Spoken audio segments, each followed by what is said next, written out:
Hallelujah. Napakabuti po ng Panginoon sa ating mga buhay.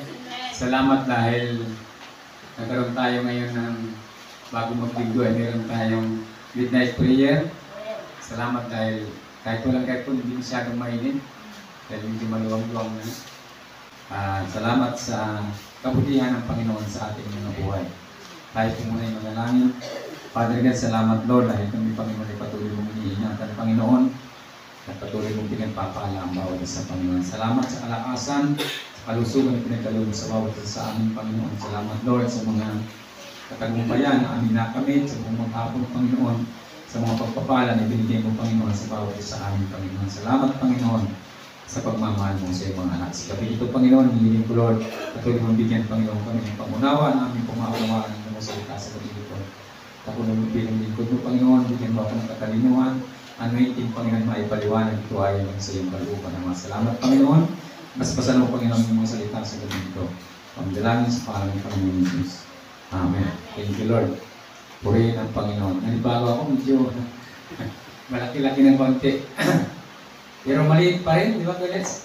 Maliit pa rin. Salamat sa Panginoon. Ngayon po ay oras ng ating pananalangin. Napakabuti ng Diyos sa bawat sa atin na tayo po ay kanyang sinasamahan. Kanina ay medyo kaunti lang yung nagawa namin. Ano kasi kami naglipat-lipat ng mga kahoy dyan. Pero bukas makakadagdag pa rin. Patuloy ang Panginoon ng talagang patuloy niya tayong sinasamahan. Salamat dahil nabuksan na. Ito ay utay-utay na ngayong linggong darating ay maaaring mag-floriga na yan. Salamat sa kanyang mga salita. Ibabasahin lang po ako sa Colosas. Ang likas at gawain ni Kristo. Ito po yung mga gawain ng Panginoon na siya ay narito pa. At yung mga kung bakit naging nilalang ng Diyos ang mundo ay ito ay para sa Kanya. At ang lahat ng mga narito ay para sa Kanyang mga anak at sa Kanyang naglilingkod sa Panginoong Jesus. Sabi niya sa Colosas chapter 1 verse 15 hanggang 16, si Kristo ang larawan ng Diyos na di nakikita. Siya ang panganay na anak at pangunahin sa lahat ng mga nilikha, sapagkat sa pamagitan niya ay nilikha ang lahat ng nasa langit at nasa lupa, nakikita man o hindi, pati ang mga espiritual na kapangyarihan, pagkahari, pamamahala at pamumuno. Ang lahat ng nilikha ng Diyos, ang lahat ay nilikha ng Diyos sa pamagitan niya at para sa Kanya. So ang lahat po pala ng nilikha ng Panginoon ng ating Ama na nasa langit, kaya po niya ito nalikha ay para lang sa Panginoong Jesus. Ganun yung pagmamahal niya sa kanyang anak. Kaya nga pag tayo po humihingi sa Panginoon at ikinikirop natin sa kanyang anak, sabi natin, Ama namin nasa langit, pahingi po kami ng ganito sa matamis na pangalan ng inyong anak ng Panginoong Jesus. Kasi lahat ng nasa lupa po, lahat ng mga bagay na nilikha ng Panginoon, ito po ay nakalaan sa kanyang anak, sa Panginoong Jesus. Kaya pag tayo po ay naglilingkod sa Panginoon, lahat ng meron siya ay meron tayo. Sabi nga, pag ang Panginoong Jesus ang nasa atin, lahat meron tayo. Kayamanan, kalusugan, lahat ng bagay ay nasa atin na po. Isa lang ang mag-angkin sa ating pagkatao, ang Panginoong Jesus lang, tayo po ay magkakaroon ng lahat ng ating kailangan. Diyan sabi rito, sapagkat sa pamagitan niya ay nilikha ang lahat ng nasa langit at nasa lupa, nakikita man o hindi, pati ang mga espiritual na kapangyarihan, paghahari, pamamahala at pamumuno. Ang lahat ay nilikha ng Diyos sa pamamagitan niya at para sa Kanya. Para lang sa Panginoon ang lahat ng nilikha ng Ama ay para sa Kanyang mga anak. Kaya huwag po tayo mag-alinlangan. Kapag tayo po ay nananalangin, lagi tayong humingi sa Panginoon, ibibigay po yan sa atin. Yan po ang lagi hinahangad ng ating Ama. Kaya ang sabi niya sa Pilipos chapter 4 verse 6, huwag kayong mabalisa tungkol sa anumang bagay, sa halip hingin ninyo sa Diyos ang lahat ng inyong kailangan sa pamagitan ng pananalangin may pasasalamat. Ang lahat daw po ng ating kailangan hingin natin sa Panginoon. Sa pamagitan ng pananalangin, sa paghingi, sabi ito, huwag kayong mabalisa tungkol sa lahat, sa anumang bagay. So, marami po lahat, anumang bagay. Sabi niya rito, sa halip, hingin ninyo sa Diyos ang lahat ng inyong kailangan sa pamagitan ng pananalangin may pasasalamat. Sabi po sa unang verse natin binasa na nilalang ng Ama ang lahat ng bagay para sa anak. At pag tayo po ay naglilingkod sa Panginoong Hesus at siya po ay ating tinanggap na yung lahat po ng mayroon ang Panginoong Hesus, mayroon po tayo. Maliwanag po na sinasabi ng Panginoon ng Amang nasa langit na nilikha niya ang lahat ng bagay para sa anak. At yung mga naglilingkod sa kanyang anak, sabi niya, walang makakalapit sa anak kung hindi pa yung tulog ng Ama. Kaya po yung lahat ng mga naglilingkod sa anak, yun po merong kayamanan mula sa Ama, atin po itong makakamit. Kaya huwag tayong pabalisa. Kasi yung pagkabalisa po, ito po yung lalagay sa atin kung minsan ng humihina o lumiliit yung ating pananampalataya sa Diyos. Kumbaga hindi tayo nagiging matibay dahil tayo ay nababalisa. Diba? Kaya nga marami mga, kahit yung mga kabataan, diba, kung minsan nasisira ang kanilang buhay dahil lagi silang nababalisa. Kasi parang kulang sila sa tibay. Naalala ko tuloy yung mga sabi nga ng ano, sabi niya, yung anak mo, sabi niya, pag halimbawa ito ay lumaban ng pangkis sa school o mga sumali, di ba? Pinasali mo ito hindi para siya ay manalo.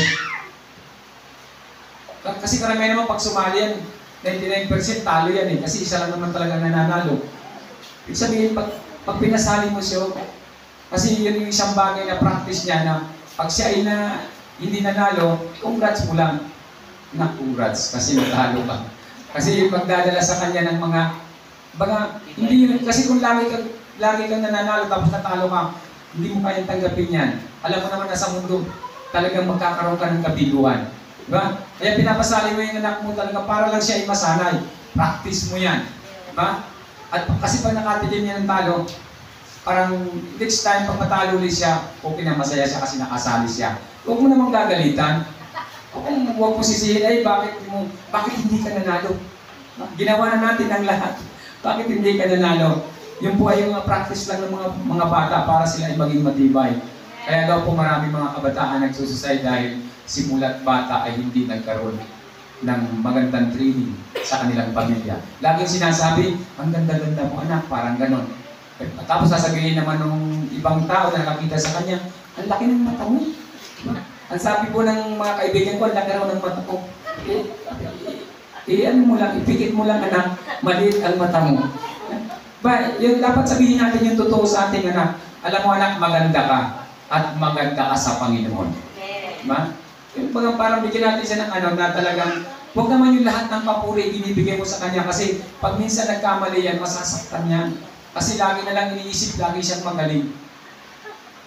Bigyan natin yung tanggapin natin ng kung anong, ibaga yung reality ng buhay dapat malaman din niya. Diba? Kaya huwag siyang mabalisa. Baga, natalo ka, okay lang. May susunod pa naman eh. Natalo ka ulit. Okay lang, hindi naman nakabot ng mga 100 years, mananalo ka rin. Diba? Kaya, yung po mga anak natin, sila po yung i-train natin na talagang maging matibay sila. Maging matatag sila, kaya nga sabi ng Panginoon. Kaya kanyang mga anak, ang sabi ng Lord, maging matibay kayo anak. Alam po ninyo yung pagkabalisa, ito po yung nagbibigay ng kumbaga, yung wala kang, parang nawawalan ka ng tiwala sa sarili mo at nawawalan ka rin ng tiwala sa Diyos.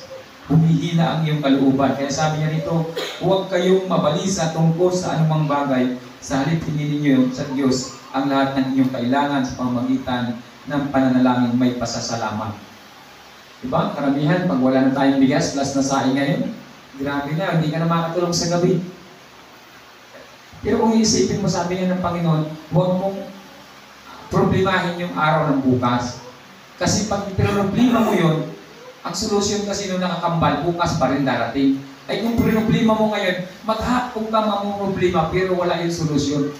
Kasi yung problema bukas pa bukas pa rin yung magkakaroon ng solusyon. Pero pag yung problema bukas, pero problema mo ngayon, naku, mahihirapan ka kasi ang solusyon yung nakakambal, bukas pa rin darating. Bukas pa lalabas. Kaya hayaan mo lang yung mga problema tumarating. Kung may problema bukas mo na problemahin. Kasi bukas may solusyon din yun.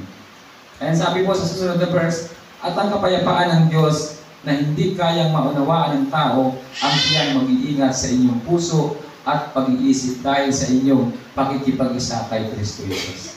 Ang Panginoon po mag-iingat sa atin. Sabi niya, at ang kapayapaan ng Diyos na hindi kayang maunawaan ng tao ang siyang mag-iingat sa inyong puso.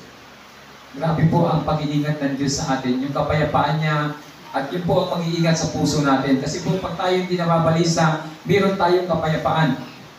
Bakit? Ano man yung mga dumadaan, parang ano lang, dumadaan lang talaga, hindi mo masyadong iniisip.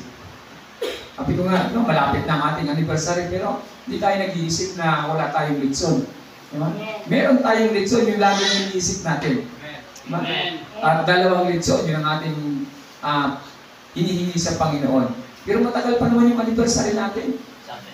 Ay, kung iisipin mo naman na, ay, wala pa kaming pera ngayon, tapos, ay, ang tagal pa naman eh. Diba? Kaya, yung ating po paghingi sa Panginoon, bigay po natin yung ating pagtitiwala sa Diyos. Nandun po yung pagtitiwala natin. Diba? Ito, ginawa natin, pero wala pa naman tayong pansimento niya, wala pang pang-isamin. Pero hindi yan makikisamihan kung hindi natin gaganyanin. Kasi kung nananatiling meron ditong nakaharang, hindi mo makikita may kulang. At hindi ka mag-iisip ng gagawin. Ngayon, makikita natin na talagang may kulang, wala pang isamin. Kulang na yung aircon, diba? Wala pang pangano to. Hindi mo isang araw, maraming mga tao makakita at ang Diyos po ang magbibigay niya. Amen. Pagpapalain tayong lahat, yung ating mga transaksyon, ibibigay ng Panginoon. Kaya sabi niya rito, at ang kapayapaan ng Diyos na hindi kayang maunawaan ng tao ang siyang mag-iingat sa inyong puso at pag-iisip dahil sa inyong pakikipag-isa kay Kristo Jesus. Pag nasa Panginoong Jesus po tayo, yung ating pong pag-iisip, yung ating puso, ito po ay relax lang. Baga, sabi niya ni Pastora, ikaw kasi hindi ka na problema kasi hindi ikaw ang nag-iisip ng kailangan. Laging gano'n ang sinasabi niya sa akin. Sabi ko, subukan nung mang-problema ka, mayroon bang may madadagdag ba? Wala rin naman. Na-problema ka lang. Yun ang napadagdag. Pero wala yung, hindi naman nagkaroon ng solusyon. Kinabukasan, wala talaga. O, ako rin, si Lord din talaga magbibigay. Sabi ko, hayaan mo lang, bukas mayroon na yan. Ay, mayroon naman talaga, kinabukasan, mayroon naman, nagbibigay ang Panginoon. Sabi ko, lahat ng problema yan, huwag mo nang problemahin. Kasi yung kinabukasan pa, matagal pa, pinoproblema mo na, ay ang solusyon nun sa isang araw pa rin, darating. Kaya, ang problema mo, talagang 2 araw kang may problema. Hindi mo malulutas. Pero pag sa Panginoon mo, ibibigay ng Panginoon ang kasagutan. Ang sabi niya sa Filipos chapter 4 verse 19, at buwan sa hindi maubos na kayamanan ng Diyos, ibibigay niya ang lahat ng inyong kailangan sa pamagitan ni Kristo Jesus. No? Sabi niya, hindi naman nauubos ang kayamanan ng Panginoon. Sabi dito, at buwan sa hindi maubos na kayamanan ng Diyos, ibibigay niya ang lahat ng inyong kailangan sa pamamagitan ni Kristo Jesus. Sa pamamagitan po ng Panginoong Jesus, ibibigay niya mula sa kayamanan hindi maubos. Ay kayamanan kasi ng mundo nauubos, pero ang galing sa Panginoon hindi po yan mauubos.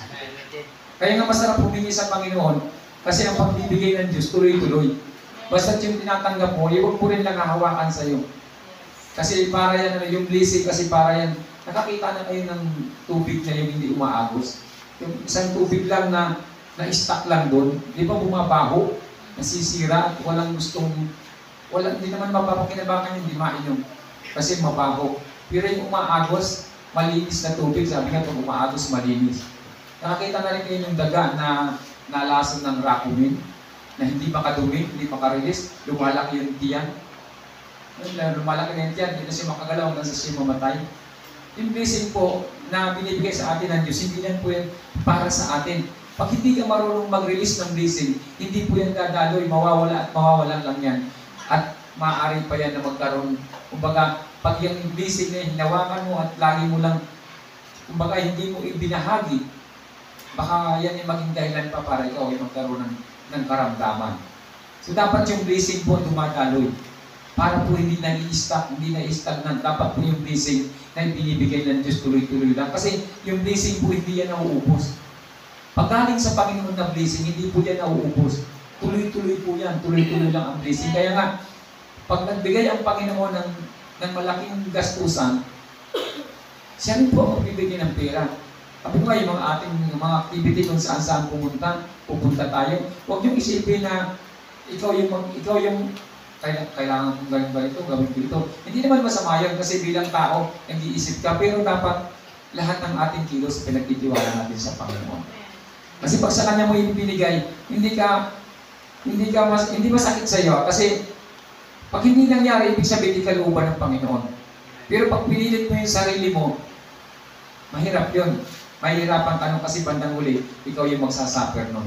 Ang Panginoon lang po ang dapat na masunod sa buhay natin. Kaya nga, ito ginagawa natin, ang Panginoon pa rin ang magbibigay niya. Kung kailangan natin yung gano'n, pag-pray lang natin sa Panginoon, ang Panginoon pa rin ang magbibigay. Kasi hindi po nauubos ang biyaya ng Panginoon. Kaya sabi niya rito, at buwan sa hindi maubos na kayamanan ng Diyos, ibinibigay niya ang lahat ng inyong kailangan sa pamagitan ni Kristo Jesus. Hindi po nauubos ang kayamanan ng Panginoon. Kaya po hindi ako aalala kung tayo ay magkakaroon ng malaking blessing. Hindi ako nag-aalala na yun ay ibigay sa mga nangangailangan. Kasi wala pa man pero may pinaplano na kami ni Kuya dito. Gusto namin, nandun agad yung pagtulong na iniisip namin. Kasi pag ganun yung nasa isip mo, maubos na yung blessing sa kamay mo, alam mo may darating. Pero pag yung blessing yan, tinago mo sa ilalim ng kama mo, baka anayin lang yan dyan, hindi mo tuloy pinatinabangan. Yung po mga blessing na binibigay ng Diyos sa atin, tuloy-tuloy lang po natin ipadaloy. Padaloy lang ng pinaipadaloy. At ibibigay ng Panginoon yung higit na kailangan natin. Diba? At tayo po ay dinadaluyan. Salamat naman kasi pag tayo po kasi ang dinaanan ng blessing, tayo muna nakikinabang. Nakikinabang yung iba, pero tayo muna nagsasagana. Diba? Masarap naman yung laging bago yung blessing sa'yo. Ay yung blessing mo nga, amagin na. Hindi na rin yung blessing kasi hindi na masarap kainin yun, amagin na eh. Kaya tuwa ako pupunta talaga dito. Kahit na ganun lang yung sitwasyon. Pero laging may pagkain. Sa itong bahay na ito talaga, hindi na ubusin ng pagkain. Laging minsan may pabaon ka pa pag alis mo. Kasi ganun eh, pag laging ganun, lagi ka nagpapakain, lagi yung may pagkain. Ganun talaga. Kaya huwag kayong manghinayang pag meron kayong blessing dahil sa Panginoon, dahil dikit sa kanyang gawain, sa kanyang templo. Hindi po mangungutang ang Diyos. Hindi po magkukulang ang Panginoon. Kaya alam ko, provide lahat ng Diyos ang kailangan natin dito. Yung kamay ko nga medyo masakit-sakit ko kung habang nagtatrabaho, pero hindi ko na pinapansin. Kasi nag-iinarte pag pinapansin mo.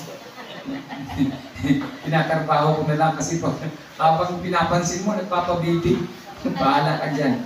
Kaya patuloy lang po tayo magtiwala sa Panginoon. Magtiwala tayo sa Panginoon kasi siya po ang magbibigay mula sa kayamanan, hindi nauubos. Masarap yung ating kayamanan kasi hindi yun nauubos. Yung kayamanan kasi ng mundo nauubos yan at hindi po yan talaga, kumbaga hindi nagdadala sa atin ng ginhawa sa buhay. Kasi yung ginhawa po sa buhay ay mula po ito sa Panginoon. Mula po ito sa kayamanan hindi maubos na galing sa Panginoon. Kaya ngayong gabi po ang challenge lang sa ating, ano man yung ating gusto, ano man yung nais natin na hingin sa Panginoon, magtiwala lang po tayo ng 100%. Magtiwala lang tayo sa Diyos. Sabi ko nga, yung lahat ng ating kailangan, hingin lang natin sa Panginoon. Kasi yun lang kasi ang naobserbahan ko. Pag wala ako, yun lang naman talaga ang lagi yung sinasabi, Panginoon, wala na akong pera. Sa Kanya ako nagsasabi. Hindi na ako nagsasabi kay Pastora kasi wala kang pera, bahala ka sa buhay mo, wala kang pera. Pero sa Panginoon, pag ako humiling sa Panginoon, kinabukasan, binibigyan talaga niya ako. Pag ako naglalambing sa Panginoon, Panginoon, wala na akong pera. Sabay, si Prince, paggabi na, wala na akong pera. Mas malupit ito. Talagang alam din niya. Kaya diba, sabi ko nga, pag tayo po humingi sa Panginoon, kaya naging example ko sa si Prince kasi pag humingi yan, kahit wala ka, lalabas ka. Kahit wala ka na, parang lalabas at lalabas yung pera mo. Kahit yung tinago-tago mo na, ganun pala. Kasi pag humingi yan, talagang hindi ka titigilan hanggat hindi ka nagbibigay. Ayaw pati niya humingi ng kaunti. Gusto niya 1,000, 500. Bigyan mo ng 100, ayaw. Yung mga, siya yung, at nakikita ko doon yung sa Panginoon kasi ganun, dapat pag humingi tayo. Sabi niya, di ba, pag humingi kayo, yung mayroong pasasalamat agad. Nandun agad yung pasasalamat mo. Si Tali kasi pag humingi yan, pag sinabi mo, ay, mamaya na Tali, wala. Mamaya na lang, aalis na yan. Siyempre, habang tumatanggi ka, lalong nang gigigil, lalong hindi umaalis. Lalong hindi umaalis. Kaya yung paghingi talaga, kumpurbe rin sa humihingi. Pag humihingi ka na, okay lang kung ibigay, okay lang kung hindi. Diba? Diba pag naliligaw ka, pag yung mahal na mahal mo, talagang pinipilit mong makuha. Sabi nga, susungitin ko ang bituin para ialay sa'yo. Diba? Yan talagang yung bang, kahit harangan ka ng sibat, diba, tuloy-tuloy ka kasi mahal mo eh. Magagawa mo yung lahat. Kaya ganun po yung, yung paghingi natin sa Panginoon. Talaga po, hingi natin, Panginoon, ito po talaga ang gusto ko, Panginoon. Ulit-ulitin natin sa Panginoon.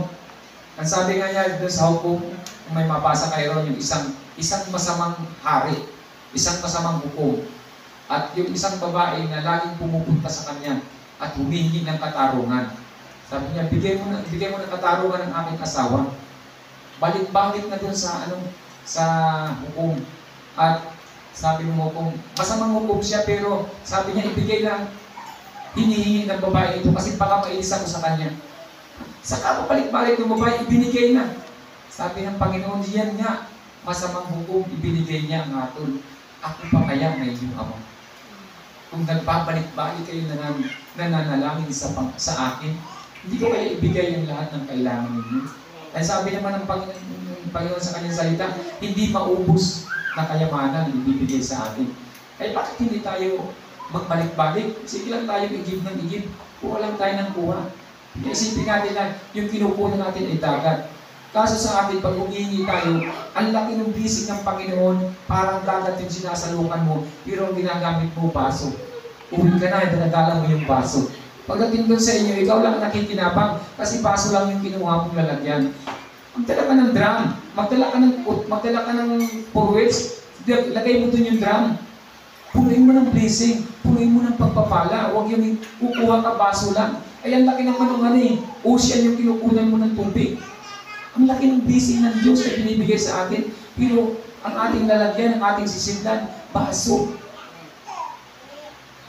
Kapilang ang kasya doon, dapat po, pag tayo humihingi talaga tayo ng marami. Kasi hindi po mauubos eh. Dagat po ng pagpapala ang mula sa Panginoon. Kaya nga sabi ko, ngayong gabi, pag tayo po'y humingi, hingin talaga natin yung gusto natin sa Panginoon. Magkulit tayo sa Panginoon. Panginoon, ito talaga gusto ko ng Panginoon. Gusto ko ng Panginoon ngayon. Gusto ko na ito, Panginoon. Gusto ko ng maranasan ito. Kaya mo naman yan hinihingi. Kasi alam mo, kaya ibigay ng Diyos. Kaya ibigay ng Diyos sa atin yan. Diba? Kaya mo yan hinihingi. Kaya sa atin po, sa totoo lang sa ating mga anak, lahat ng anak natin, mahal natin. Pero hindi lahat ng anak mo pag humili, pinagbibigyan mo. Pero mayroong anak mo kahit ayaw mong bigyan, nabibigyan mo. Sa sobrang kakukulit, sa sobrang kalilikit, minsan may mga anak pa na malambing. Pag humihingi, may paghalik-halik pa yan, may payakap-yakap, may paglulutuan ka pa ng kung ano, titimplahan ka ng kape. Paano ka makakatanggi? Diba, paano ka makakatanggi humihingi? Ganun ka lang din sa iyong anak mo. Sa Panginoon po, ganun din.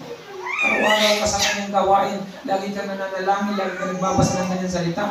Isang palapit mo lang sa Panginoon, pag humingi ka, naglalambing ka sa Kanya, ibibigay ng Diyos. Kaya ngayong gabi po, atin pong hingin sa Panginoon yung lahat ng ating kailangan. Talaga pong, hingin natin sa Panginoon. Panginoon, ito yung gusto ko, laliman natin yung ating pagtitiwala sa Diyos. Laliman po natin, huwag tayong mag-alinlangan sa ating Panginoon sa Panginoon. Ibibigay po yan ng Diyos kasi hindi po mauubos ang kayamanan ng Panginoon. Kaya, pagpalain po ng Panginoon ang kanyang mga salita sa gabi nito. Sana po magkaroon tayo ng malalim na relasyon at pagtitiwala sa Diyos. Talagang laliman po natin. Kasi bakit ko po ito sinasabi? Kasi po, naranasan ko na. Naranasan ko na yung mga biyaya na hinihingi ko sa Panginoon talagang ibinibigay po. Ibinibigay po ng Panginoon talaga. At magtataka ka na lang na may mga ginagamit ng Diyos. Kaya pala, sabi ko, Lord, salamat dahil pag nalaman mo yung sikreto ng Panginoon, pag kinalapit mo siya, alam po ninyo ang sikreto ng Panginoon, walang iba, kundi yung ikaw ay marunong umiyak sa Panginoon. Marunong ka talagang, Lord, hindi naman yan kawalan sa tao. Kahit lalaki ka, umiiyak ka sa Panginoon. Hindi naman yan, umiiyak lang yung hindi lalaki. Hindi po. Ang totoong lalaki yun ang marunong umiyak. Yun ang marunong umiyak. Hindi po masamang umiyak, lalo tigit sa Panginoon. Masamang umiyak, kung ikaw ay nagawa ng hindi, umiyak ka. Hindi lang umiiyak ka. Pero pag sa Panginoon po, ako po ay umiiyak sa Panginoon. Kahit minsan, ating gabi ako nakigising, nananalangin ako sa Panginoon. Kasi po, napakalaking bagay na tayo po ay makapanalangin sa Panginoon. Kasi lalo na yung kaya naman kung minsan pinararamdam ng Panginoon yung walang-wala tayo. Kasi namimiss ng Diyos yung hitbit mo ba? Yung parang, Lord, gusto ko ito. Yung paglalambing mo, hinahanap-hanap din ng Panginoon. Kaya pag minsan walang-wala ka na, tapos nananalangin ka, nararamdaman mo yung ulo mo, parang ganun kalaki. Laki-laki mo na, laki-laki na ng katawan mo. Tapos parang yung kasamaan mo ay parang ang liit na. Kahit katabi mo parang ang liit, parang nakikita mo parang manika na lang. Ang liit na kasi ang laki-laki nung pakiramdam mo na ang Panginoon kasama mo. Ang sarap po, pag gano'n ang nararamdaman nyo, yung lahat ang gusto nyo itawag nyo sa Panginoon. Kahit yung kapitbahay, ipanalangin nyo, kahit sinong tao na naisip nyo, ipanalangin mo kasi ang presensya ng Diyos nandiyan po sa inyo. Kasi naranasan ko kung minsan, na mayroong mga pangalan na pinapanalangin ko, nagugulat na lang ako pa. Yung tao ito kailangan kong ipanalangin. Yan po yung maranasan mo pag ang presensya ng Diyos ay iyong naramdaman. Kaya sa ngayong gabi po, tayo po ay magtiwala sa lahat ng ating hiling. Maraming salamat po sa kanyang mga salita sa gabi. Tayo po ay manalangin. Father God, salamat Panginoon sa inyong mga salita. Father God, salamat Panginoon. Na ilang Panginoon, pero lang po Father God, na patuloy po kami Panginoon. Bibigyan Panginoon ng lahat ng aming kaibigan, Ama. At kami po Panginoon ay totoong kakapit sa inyong Panginoon. Kami po ay tulad ni Jacob, Panginoon, na hindi mo kami binapaspasan at pinagpapala, hindi kami bibitaw, Panginoon, sa aming pagkakakapit, Father God. Kaya Lord, nalain ko, Panginoon, ngayong gabi, lahat po, Panginoon, ang hihilingin ng iyong mga anak, hindi po ito yung pagkakaloob sa amin, Panginoon. At ito po yung magagamit namin, Panginoon, especially sa iyong templo sa lugar na ito, Ama. Salamat po, Panginoon. Pangilangin sa pangalan ng Panginoon Jesus. Amen. Kapit na tayo.